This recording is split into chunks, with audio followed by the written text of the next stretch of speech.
It didn't take long for me to realize that something was amiss.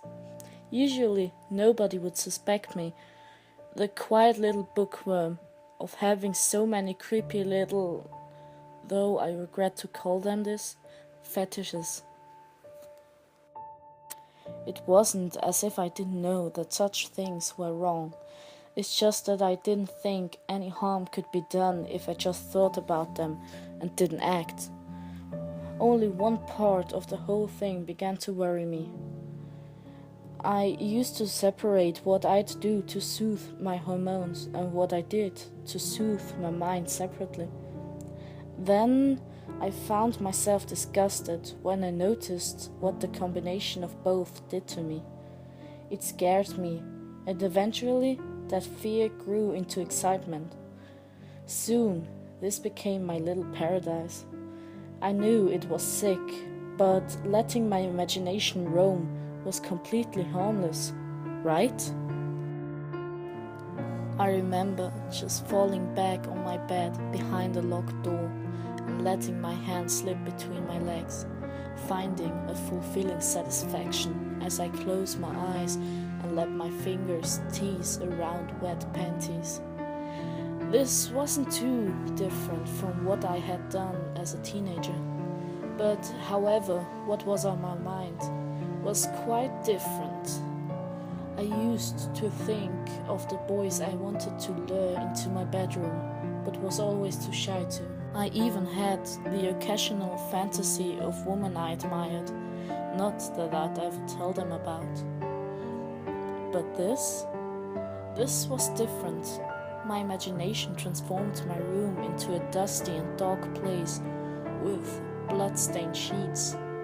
In fact, the corpore scent of blood overtook my sense for a moment, only to cause me to snap back to reality. When I opened my eyes, the smell was gone. I always did have a powerful imagination. This continued for a few more months. Every time, the thoughts got more and more vivid. Once I was past finding something disturbing, I would embrace it and it would become a new nasty little thing that I could get off on. I only shook myself from one thought that kept returning. I kept mutilating my lover. I remember in that repeating thought, I had his wrists and ankles tied to the bedposts. It was just a normal daydream of an adult romp. That is, until I started stabbing him in non-vital areas of the body.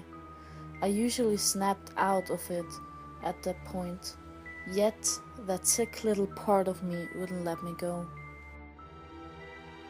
I coughed my name into his chest as he screamed in pain, his cries muffled by nothing other than my left hand. Though he struggled and flailed, I only stayed where I was. No amount of what he could do while bound would bug me off. I admired my work, removing my left hand from his mouth. Of course, he began to accuse me of being a crazy bitch. I refused to hear it all. I grabbed a pillow and held it over his face until his body quit thrashing. He had lost consciousness. I tossed the pillow aside and looked down to him. He looked like he was sleeping. He looked so peaceful. Normally something like that would warm my heart, but there was something wrong. He wasn't smiling. I drew my knife across his mouth, carving a smile into his face. He woke as I was just finishing, screaming and thrashing all over again. Oh, I wanted to look at him. I wanted to see that pretty smile. I wanted to see my name and the way that it met his perfect white skin. But he wouldn't let that happen. I kissed his bloody mouth, and the last thing it did was soothe him like it used to. He cried and I licked away the tears. The tears and the blood mixing only made my heart race. It was like I was in love for the first time. I opened my eyes this time. I opened them, and then I saw that it wasn't my imagination anymore. I pulled my mouth from his and stared down to him. Tears continued to streak his cheeks, and the fresh wounds I had left on his face were still bleeding. My heart was throbbing in my chest, and I drew my hands up to my face to gasp in shock. It was my imagination. What about all of those other things I dreamed up? Had I done those too? I stared down in those accusing eyes.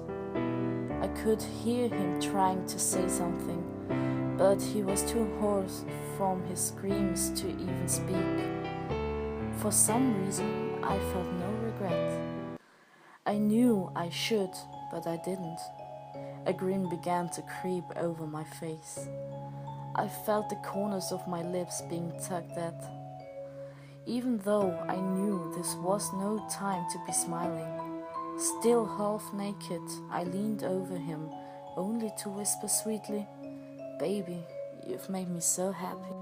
Afterwards, I curled my arms around him to sleep. I don't know what made me do that. I don't know if I really cared at the time, or if I was happy with what I turned him into. He was mine now, even if he got away from me somehow. I don't think anyone would want him now. We had broken up a few times previously, and I knew that he had seen other women. But who would want him now? I'd still want him.